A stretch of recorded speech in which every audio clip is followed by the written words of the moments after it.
ಎಲ್ರಿಗೂ ನಮಸ್ಕಾರ. ಹೊಸ ವಿಡಿಯೋಗೆ ಸ್ವಾಗತ. ನಾನು ಅಭಿನಂದನ್ ಆವಾಸ ಕ್ರಿಯೇಷನ್ಸ್ ಇಂದ. ಇವತ್ತು ಈ ವಿಡಿಯೋ ಮಾಡ್ತಿರೋ ಉದ್ದೇಶ ಏನಪ್ಪಾ ಅಂದ್ರೆ, Mysuru university PG admission second round ಯಾವಾಗ ಓಪನ್ ಆಗುತ್ತೆ ಅಂತ ಕೇಳ್ತಾ ಇದ್ರಿ. ಇವಾಗ ಸೆಕೆಂಡ್ ರೌಂಡ್ ಅಪ್ಲಿಕೇಶನ್ ಓಪನ್ ಆಗಿದೆ. ದಯವಿಟ್ಟು ಬೇಜಾರು ಮಾಡ್ಕೊಬೇಡಿ. ಒಂದು ಸ್ವಲ್ಪ ಕೆಲಸದ ಮೇಲೆ ಹೊರಗಡೆ ಬಂದಿದ್ದೀನಿ, ಅದಕ್ಕೆ ಇಂಟ್ರೆಸ್ಟ್ ಕುತ್ಕೊಂಡು ಮಾಡ್ತಾ ಇದ್ದೀನಿ. ಸರಿನಾ? ಇನ್ನು ಸ್ವಲ್ಪ ಓಪನ್ ಮಾಡಿ. ಅದು ಮೇಂಟೆನೆನ್ಸ್ ಅಲ್ಲಿ ಇದೆ. ಇವತ್ತು 10 ಗಂಟೆ 11 ಗಂಟೆಗೆ ಪೂರ್ತಿ ಕಂಪ್ಲೀಟ್ ಆಗಿ ಓಪನ್ ಆಗುತ್ತೆ. ನೀವು ಚೆಕ್ ಮಾಡ್ತಾ ಇರಿ. ಸರಿನಾ? ಕೆಲವು ಏನು ಇನ್ಸ್ಟ್ರಕ್ಷನ್ ಕೊಟ್ಟಿದ್ದಾರೆ, ಏನೇನು ಮಾಡಬೇಕು ಅಂತ. ನಿಮ್ಮ ಲಾಗಿನ್ ಐಡಿಲಿ ಲಾಗಿನ್ ಆಗಬೇಕು. ಅದಾದಮೇಲೆ ಸೆಲೆಕ್ಟ್ ಯುವರ್ ಸ್ಪೆಷಲ್ ಕ್ಯಾಟಗರೀಸ್. ನೀವು NSS ಕೋಟಾ ಬಯಸ್ತೀರಾ, ಕಲ್ಚರಲ್, ಆಮೇಲೆ ಲಿಟ್ರೇಚರ್, ಸ್ಪೋರ್ಟ್ಸ್, ಅದಾದಮೇಲೆ ಏನು category wise Kannada medium, defence, ಏನೇನು ನಿಮ್ಮ ಸ್ಪೆಷಲ್ ಕೋಟಾಗಳಿರುತ್ತೋ ಎಲ್ಲಾನು ಅಪ್ಲೈ ಮಾಡಿ ಅಂತ ಕೇಳಿದ್ದಾರೆ.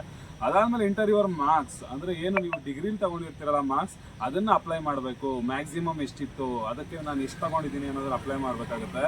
Candidates who have studies under 2 or 3 major subject. ಏನು ಕೇಳ್ತಾ ಇದ್ರಿ ಸರ್, ನಾವು ಡಿಗ್ರಿಲಿ 2-3 ಮೇನ್ ಸಬ್ಜೆಕ್ಟಲ್ಲಿ ಓದಿದ್ದೀವಿ ಅನ್ನೋರು ಏನು ಮಾಡಬೇಕಪ್ಪ ಅಂದರೆ, ಬೋತ್ ಥಿಯರಿ ಆ್ಯಂಡ್ ಪ್ರಾಕ್ಟಿಕಲ್, ನೀವು ಯಾವ ಸಬ್ಜೆಕ್ಟ್ಗೆ ಅಪ್ಲೈ ಮಾಡಿರ್ತೀರಾ ಅದ್ರದ್ದು ಥಿಯರಿ ಆ್ಯಂಡ್ ಪ್ರಾಕ್ಟಿಕಲ್ ಮಾರ್ಕ್ಸ್ನ ಕ್ಯಾಲ್ಕುಲೇಟ್ ಮಾಡಿ ಇಟ್ಕೊಳ್ಳಿ, ನಿಮಗೆ ಬೇಕಾಗುತ್ತೆ.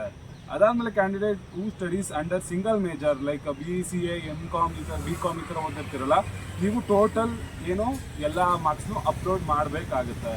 The entrance marks will be updated automatic. ನೀವು ಎಂಟ್ರೆನ್ಸ್ ಮಾರ್ಕ್ಸ್ ಏನು ನೀವು ಅಪ್ಡೇಟ್ ಮಾಡೋ ಹಾಗಿಲ್ಲ, ಅವರೇ ಡೈರೆಕ್ಟಾಗಿ ಅಪ್ಡೇಟ್ ಮಾಡ್ತಾರೆ.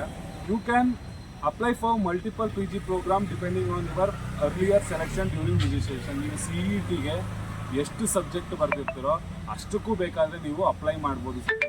ಯಾವುದು ಸಿಗುತ್ತೆ ಅದಕ್ಕೆ ಹೋಗಿ ಅಡ್ಮಿಷನ್ ಆಗ್ಬೋದು.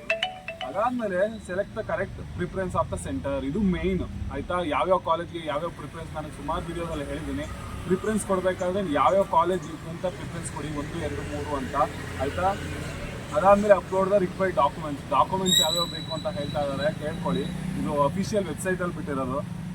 10th ಮಾರ್ಕ್ಸ್ ಕಾರ್ಡ್ ಬೇಕು, ಇನ್ಕಮ್ ಸರ್ಟಿಫಿಕೇಟ್ ಬೇಕು, ಕ್ಯಾಟಗರಿ ಸರ್ಟಿಫಿಕೇಟ್ ಬೇಕು, ಸ್ಪೆಷಲ್ ಕ್ಯಾಟಗರಿ ಕ್ಲೈಮ್ ಮಾಡೋರು ಸ್ಪೆಷಲ್ ಕ್ಯಾಟಗರಿ ಬೇಕು, ಮಾರ್ಕ್ಸ್ ಕಾರ್ಡ್ ಆಫ್ 6 ಸೆಮಿಸ್ಟರ್ಸ್ ಅಂತ ಹೇಳಿದ್ದಾರೆ. ಇವೆಲ್ಲನೂ PDF ಅಲ್ಲಿ ನೀವು ಮಾಡಿಟ್ಕೊಂಡಿರ್ಬೇಕು. ಅದು 700 KB ಕಡಿಮೆ ಇರಬೇಕು. ಸರಿನಾ?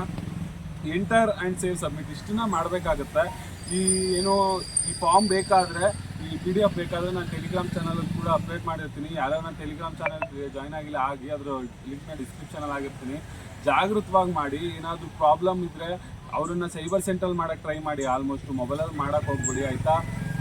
ಎಲ್ಲರೂ ನೀಟಾಗಿ ಅಪ್ಲೈ ಮಾಡಿ, ಯಾರೂ ಗೊಂದಲ ಮಾಡ್ಕೊಬೇಡಿ. ಏನಾದರೂ ಸಮಸ್ಯೆ ಇದ್ದರೆ ಕೇಳಿ, ಆಯಿತಾ. ನಾನು ಒಂದು ಸ್ವಲ್ಪ ಬಿಸಿ ಇದ್ದೀನಿ, ಆದರೂ ಕೂಡ ರಿಪ್ಲೈ ಮಾಡೋಕ್ಕೆ ಟ್ರೈ ಮಾಡ್ತೀನಿ. ಎಲ್ಲರೂ ತಪ್ಪದೆ, ಯಾವತ್ತೂ ಲಾಸ್ಟ್ ಡೇಟು ಅಂತ ಅವ್ರು ಏನೂ ಹೇಳಿಲ್ಲ, ಎಲ್ಲೂ ಮೆನ್ಷನ್ ಮಾಡಿಲ್ಲ. ಬಟ್ ನನಗೆ ಗೊತ್ತಿರೋ ಪ್ರಕಾರ 3-4 ದಿನ ಇರುತ್ತೆ ಅಷ್ಟೇ. ಅದಕ್ಕೋಸ್ಕರ 11 ಗಂಟೆ ಮೇಲೆ ಚೆಕ್ ಮಾಡಿ ನೀಟಾಗಿ ಅಪ್ಲೈ ಮಾಡಿ, ಆಯಿತಾ. ಎಲ್ಲರೂ ಜಾಗೃತವಾಗಿ ಅಪ್ಲೈ ಮಾಡಿ. ಎಲ್ಲರಿಗೂ ಥ್ಯಾಂಕ್ ಯು. ಯಾರೂ ಅಪ್ಲೈ ಮಾಡೋದನ್ನು ಮಿಸ್ ಮಾಡಬೇಡಿ. ಇದೇ ರೀತಿ ಮೈಸೂರು ಯೂನಿವರ್ಸಿಟಿ ಬಗ್ಗೆ ಅಥವಾ ಯಾವುದೇ ಯೂನಿವರ್ಸಿಟಿ ಬಗ್ಗೆ ಅಪ್ಡೇಟ್ಸ್ ಬೇಕು ಅಂದರೆ ನಮ್ಮ ಆವಾಸ ಕ್ರಿಯೇಷನ್ ಚಾನಲ್ನ ಸಬ್ಸ್ಕ್ರೈಬ್ ಮಾಡ್ಕೊಳ್ಳಿ. Thank you.